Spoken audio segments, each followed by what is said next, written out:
લક્ષ્ય ન્યૂઝ, એક નજર, એક લક્ષ્ય. ચોટીલા ચામુંડા માતાજીના ડુંગરનો મોટા પ્રમાણમાં ગેરકાયદેસર રીતે ખનન કરતા તડીપાર ખનીજ માફિયાને ઝડપી પાડવામાં આવ્યો છે.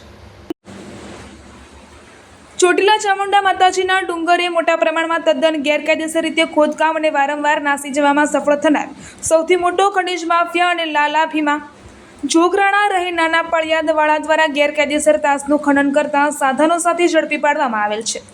રાત્રિના સમયે 2 વાગ્યાની આસપાસ નાયબ કલેક્ટર ચોટીલા HT મકવાણા અને તેમની ટીમ દ્વારા કાંધાસર અને સાંગાણી વચ્ચે આવેલ ચામુંડા ડુંગરને મોટા પ્રમાણમાં ખોદી તાસનું ગેરકાયદેસર ખનન વહન કરતા હતા. ત્યારે ચેકિંગ દરમિયાન કુલ 1,50,00,000નો મુદ્દામાલ જપ્ત કરવામાં આવેલ છે, જેમાં એક ડમ્પર, એક એક્સકેવેટર, હિટાચી મશીન અને એક એક્સકેવેટર લઈ જવાનું કરિયર પાટલો જપ્ત કરેલ છે.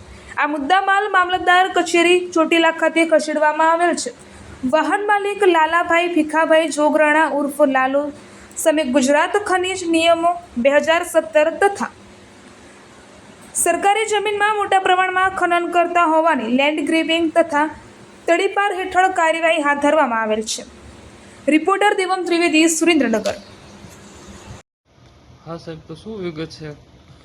આજે મોડી રાત્રે 2 વાગ્યાની આસપાસ અમારી નાયબ કલેક્ટર પ્રાંત ચોટીલાની ટીમ સાથે અમે જ્યારે તપાસણીમાં હતા ત્યારે ચોટીલા માતાજી ડુંગરોની આસપાસ જે તદ્દન ગેરકાયદેસર રીતે ડુંગરોનું જે ખોદકામ કરતા હતા એવા લાલા ભીમા જોગરાણા ઉર્ફે લાલો, અનિલ દિનેશ ચાપડિયા, બંને ઈસમો રહે નાના પાળિયાદને ત્યાંથી સ્થળ ઉપરથી ઝડપી પાડવામાં આવેલ છે.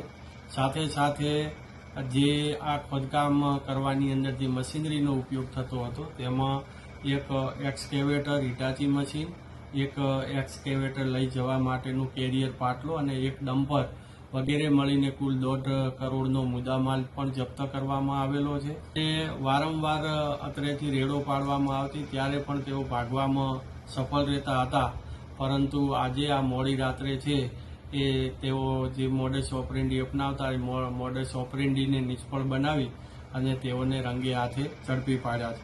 આ બંને ઈસમોને સામે છે એ લેન્ડ ગ્રેબિંગ તેમજ મોટા પ્રમાણમાં જે ખોદકામ કરેલું છે તદ્દન ગેરકાયદેસર રીતે એની માપણી કરી અને દંડકીય કાર્યવાહી તેમજ ખાણ ખનીજના જુદા જુદા જે કાયદાનો ભંગ કરેલો છે અંતર્ગત કાર્યવાહી હાથ ધરવામાં આવેલ છે અને આ તમામ 1.5 કરોડનો મુદ્દામાલ છે જપ્ત કરીને મામલતદાર કચેરી ચોટીલા ખાતે ખસેડવામાં આવ્યો છે.